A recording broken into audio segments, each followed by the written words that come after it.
What's up everyone, this is Joseph with the Cardinal Rule. The Arizona Cardinals made some moves today and I wanted to just give a quick reaction to those moves, give you my takes on them. The first move I want to talk about is the Cardinals released linebacker Jordan Hicks. Now after the draft last year, Steve Keim anointed Devin Carter the starter and Vance Joseph had different ideas, and Jordan Hicks ended up being a key starter for the Cardinals last year. But this move does pave the way for Simmons and Collins both to be the starting inside linebackers and get the playing time fans wanted to see. With Tanner Vallejo and Joe Walker currently slated to be the backups, we might see the Cardinals try to get some depth at the position, maybe a budget free agent or a late round draft pick, but it looks like Isaiah Simmons and Devin Carter are going to be the starters next year unless something changes. This move saves the Cardinals an estimated $6.5 million in cap space, which they're going to need to bring back some of their free agents and potentially sign some new free agents. The Cardinals also restructured the contract of outside linebacker Devon Kennard, and this move is reported to save them close to $6 million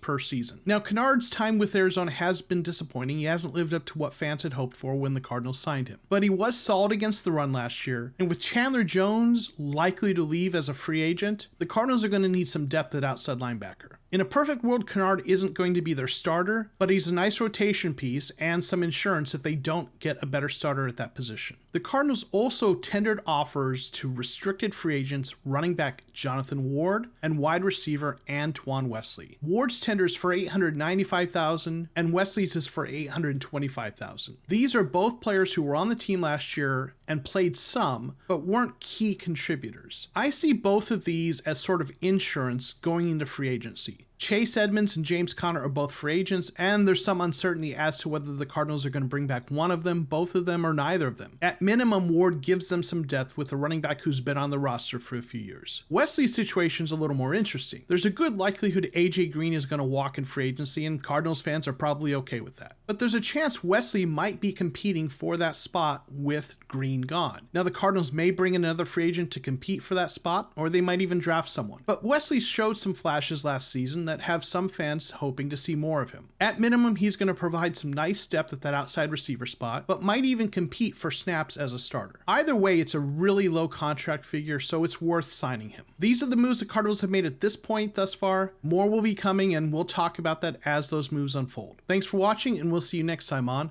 The Cardinal Rule.